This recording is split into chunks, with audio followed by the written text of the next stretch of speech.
Atualidade Jurídica.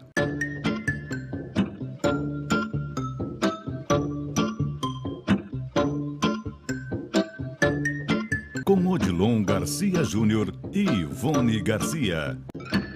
Estamos chegando aí com o nosso Atualidade Jurídica e mais uma vez falando de saúde. Para isso a gente sempre conversa com profissionais que sabem tudo desses temas. Saúde é o que interessa, o resto não tem pressa. E nós, evidentemente, que estamos falando há 4 programas atrás, convidando vocês justamente para falar sobre tema saúde. Falamos de seguro, o que mais? O senhor lembra disso? Falamos do plano de saúde e as suas carências, falamos do seguro-saúde e falamos também, Guaraci, do direito fundamental à saúde a ser prestado pelo Estado. Claro. E agora eu acho que o tema também tem a sua conexão e a sua importância com a saúde, que trata, vamos dizer assim, das perícias médicas prestadas pelo INSS, de que forma elas se dão e agora se elas podem ser supridas por outra maneira, por exemplo, um atestado médico particular ou pelo SUS, pelo sistema. Essa é a grande, vamos dizer assim, modificação que vem para dentro do sistema. Tá. Doutora, abrindo já esse nosso bate-papo, eu vou lhe perguntar o seguinte: quais são as principais alterações do decreto? Garcia, essas alterações, elas são bem recentes, né? Esse decreto que fez essas alterações na legislação previdenciária, ele é agora da metade de março. Então, a gente ainda vai passar por um processo de regulamentação disso e, principalmente, eu acredito que o INSS vai, através de instruções normativas, também dizer como ele vai proceder em relação a essas modificações. Mas as principais modificações que eu vejo são 3.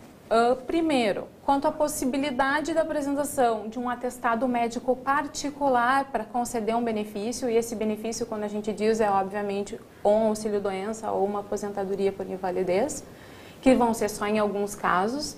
A possibilidade também de se fazer um convênio com o SUS para que se supra a falta de peritos do INSS que a gente tem para realizar as perícias, que as perícias acabam sendo prolongadas, marcando para daqui a 90 dias, ou até mesmo a possibilidade daquele segurado que já está apto para voltar ao trabalho, retornar ao trabalho sem fazer uma perícia médica. Imagina.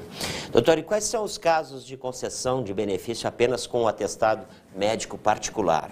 Pode existir isso? Nós temos, a legislação ela nos trouxe 2 casos bem restritos. Uma é para qualquer tipo de segurado, não importa se ele é contribuinte individual, se ele é facultativo, se ele é empregado, se ele é empresário.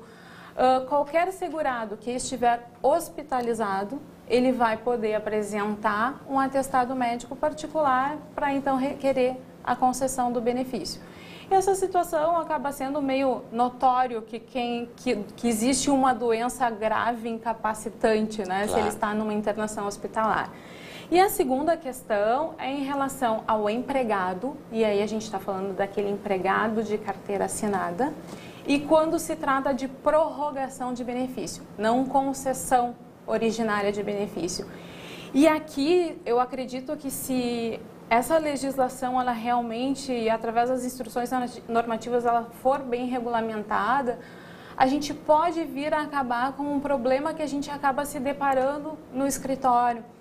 Porque o que acontece é que o INSS dá alta para o segurado chega no médico ocupacional da empresa, o médico ocupacional não aceita ele porque diz que ele está inapto, e aí ele não consegue voltar para o INSS e não consegue voltar a trabalhar, e aí ele precisa de um advogado trabalhista e de um advogado previdenciário. Claro. Né? Então, nessa questão, eu acredito que se realmente funcionar nesse sentido, os empregados vão ter um grande benefício, que com o atestado do médico ocupacional ele já poderia prorrogar esse benefício. Claro. Agora, doutora Odilon, a doutora Jane falou que são coisas que chegam com um problema no escritório, mas logo, logo vira a solução na mão de vocês, né? Fácil, né?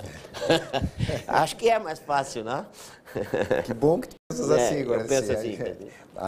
Mas eu acho que o importante colocar, agora, é que isso, de certa forma, está tirando aquela rigidez de que só o médico lá, o perito médico do INSS, pode resolver esse tipo de assunto, né? Claro que ainda é restrito, nós temos que avançar, né? Nós temos que pensar um pouco diferente, né? Por que não vale, de repente, um atestado médico no Brasil para a concessão do benefício? A gente tem que fazer esse questionamento, né? Claro, claro. Tá? Eu acho que o médico é responsável por aquilo que atesta, isso é evidente. Tá?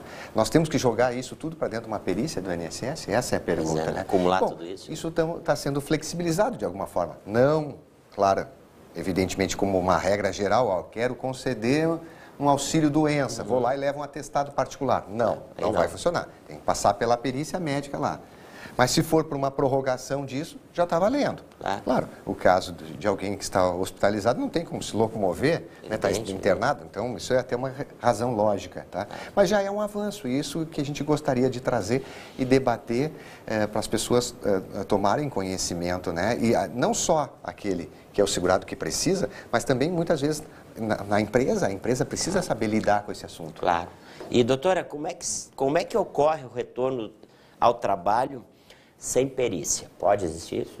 Sim, pode existir essa questão também. Essa questão ela existe quando o INSS, por alguma razão, está impossibilitado de atender aquele segurado que está em benefício, mas em contato com o seu médico particular, ele já verifica que ele tem condições de retornar ao trabalho e principalmente hoje, na situação que a gente está economicamente no país, aquele empregado que já está apto já está querendo voltar correndo. Ele já está querendo voltar até para não perder o emprego. Evidente. Né? E o que acontece é que às vezes